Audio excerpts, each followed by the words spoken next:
So, the Indus Valley Civilization. We all have this image in our heads, right? These amazing, perfectly planned cities, a script nobody can read, and this big, dramatic, mysterious ending. But what if I told you that a lot of what we think we know, well, it's actually based on some pretty old colonial-era myths. Today, we're going to peel back those layers and see what the real science, the real archaeology is telling us. All right, here's the game plan. We'll kick things off with their incredible cities, then dig into their beliefs, what was really going on there. We'll look at that mysterious script, and then, we're going to tackle the big one, how it all ended and what really happened next. Okay, first up, the city planners. Before we even start debunking myths, we have to just take a moment and appreciate how incredible this civilization was. Seriously, forget all the speculation for a second. The stuff they actually built, the evidence they left behind, it's absolutely staggering. It really does speak for itself. I mean, the level of organization here is it's mind-blowing. We are talking about some of the world's very first planned cities. They had grid layouts, super advanced drainage systems. I mean, think about this for a second. They used standardized bricks, all with the exact same 4:2:1 ratio across this huge, sprawling area. That doesn't just happen, right? That takes a powerful, centralized government to pull off. And they weren't just stuck in their own corner of the world either. Oh no. We have texts from Mesopotamia that talk about trading with a land called Meluha. That was them. They were a global trading power, with connections all the way to Oman and Bahrain. So that brings us to the big question. What did these amazing city planners actually believe? And this is where things start to get a little murky. It's where the myths really begin to creep in and cloud the picture. We have this habit as humans of looking at ancient things and trying to see our own world in them. And that can really, really lead us down the wrong path. Okay, let's dive right in with probably the most famous artifact of them all, the Pashupati seal. Now, for decades, you've probably seen this presented as Exhibit A for an ancient 4,000-year-old version of the Hindu god Shiva. But is it? Is that really what we're seeing here? So let's actually break this down. The whole proto-Shiva idea, that came from a colonial officer named John Marshall. And look, he did some important work, but he wasn't a formally trained archaeologist. When we look at it with modern eyes, the story changes. For one, there are no definitive sexual markers on the figure. And that thing Marshall called an erect phallus? Yeah, it's much more likely just a fancy belt buckle. A much better fit for the evidence is that this isn't a god at all, but a shaman, a powerful ritual leader, someone who channels the spirits of the animals you see all around him. And here is another perfect example of this problem. Archaeologists have found all these small, cone-shaped stones, and for years they were just automatically labeled shivlings, ancient religious symbols. But the key question is, where did they find them? Well, mostly in the drains, in the sewers. Now, I don't know about you, but that seems like a pretty weird place to put a sacred object. What's way more likely? They were just game pieces. Like for an ancient board game, maybe an early version of chess or something, and they got tossed out when the game was done. So what's the big takeaway here? Well, the actual evidence, the stuff on the ground, it doesn't really point to a big, organized religion with gods we'd recognize today. It points to something else, maybe something more primal, nature worship and these really powerful shamanic cults. And I love this quote from historian Dr. Ruchika Sharma, who basically says, the more we leave these things open-ended and just follow the evidence, the more fascinating the real story becomes. All right, next up, the unread script. And look, if you thought their beliefs were a mystery, well, their writing is an even bigger puzzle. The Indus script is genuinely one of the great unsolved codes of the ancient world. And because we can't read it, it's just a breeding ground for all kinds of speculation.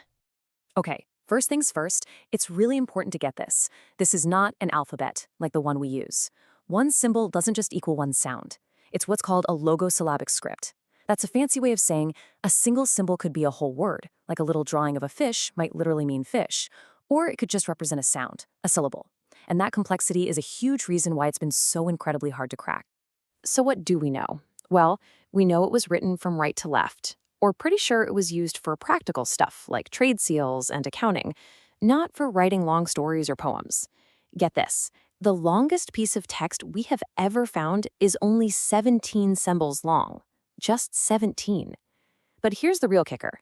The script just vanishes around 1700 BCE. And the next major script we see in the region, Brahmi, doesn't show up for more than 1,000 years. That huge, massive gap in time makes it pretty much impossible to draw a straight line from their script to any modern Indian languages. Okay, which brings us to the end of their era, the decline.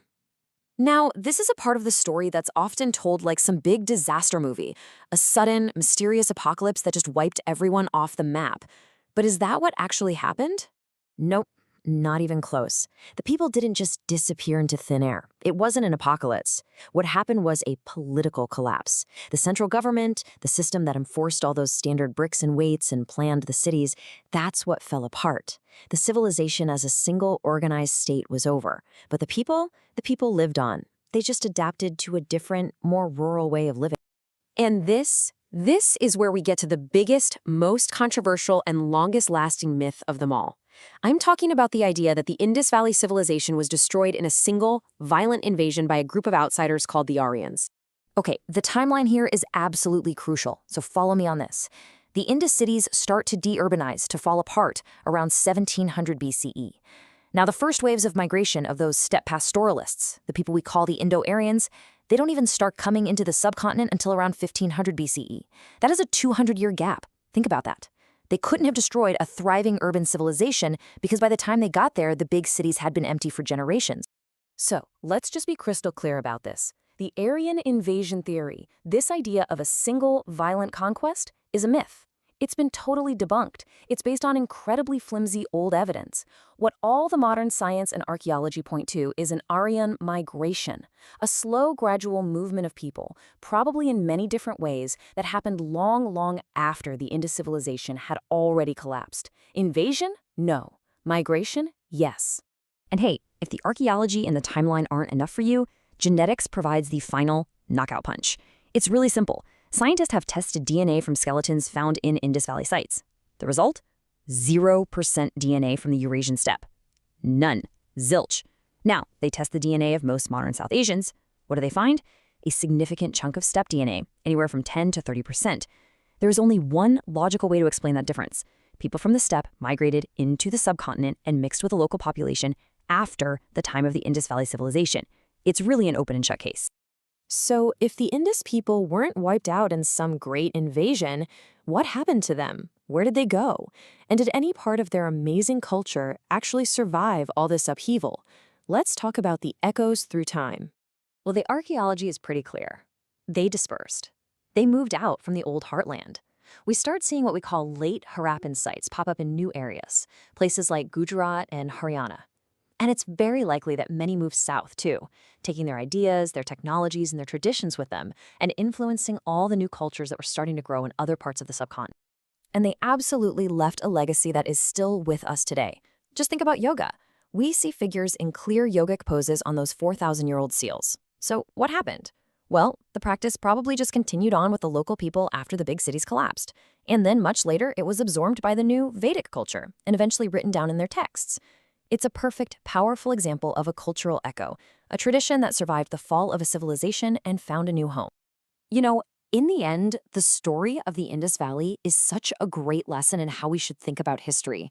It reminds us that it's okay not to have all the answers. In fact, sometimes the past is way more complex, way more mysterious than the simple stories we tell ourselves. And honestly, that's exactly what makes it so fascinating.